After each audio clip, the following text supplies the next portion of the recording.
Today we're going to start working on some Chinese fans. We've already looked at the handout and talked about some of the different themes or motifs that you see on each of these fans, which are all real examples from a museum in China of different fans throughout the centuries. So we are going to work on creating a scene on your fan that's from nature, and it's going to start out inspired by cherry blossom trees, and we can always add some other things from nature into it. Like if you wanted to add a bird, you could. If you wanted to show some other plants, maybe you could. We all need a fan, and the way these work, they open like so. So you grab each end and pull in opposite directions, and then they fan out. And don't break your sticks. You only get one fan. Now, if you have a fan that's stubborn and it doesn't want to stay open, we can, while we're working, tape it down to a board so it doesn't get away from us. Please make sure you're putting the tape on the wood part of the fan. Try to avoid getting it on the paper.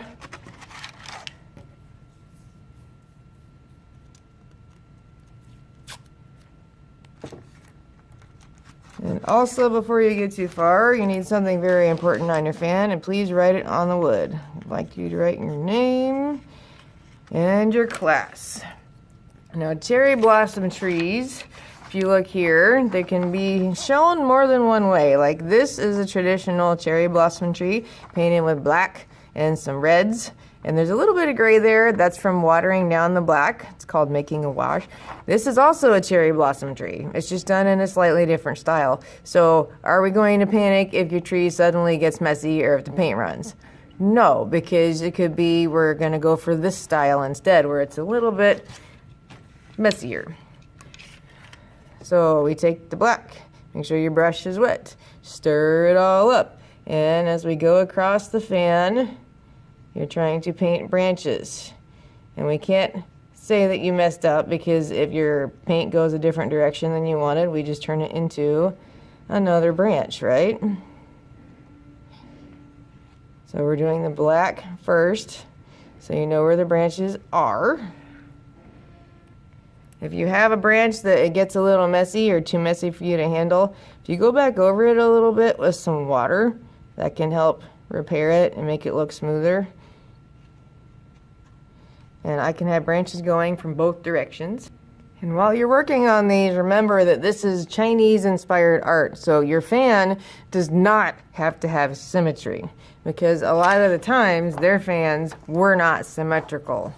And that was done on purpose. So it could be you start a branch over here and it goes all the way across your page and you have little branches and twigs coming off of it. You can have two different ones. Don't try to make these two match exactly, because they're from nature. They're not going to match exactly.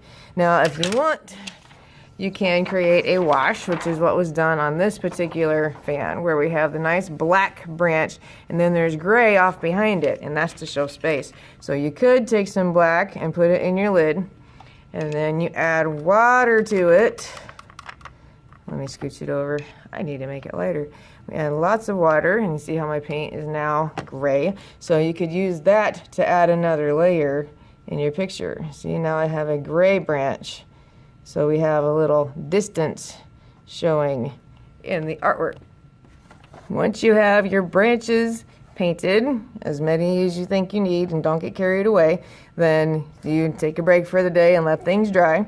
And then next time we'll go in and add more details, like add the little blossoms on the trees. If you wanted a bird or something in the picture, we can add that once this has had a chance to dry.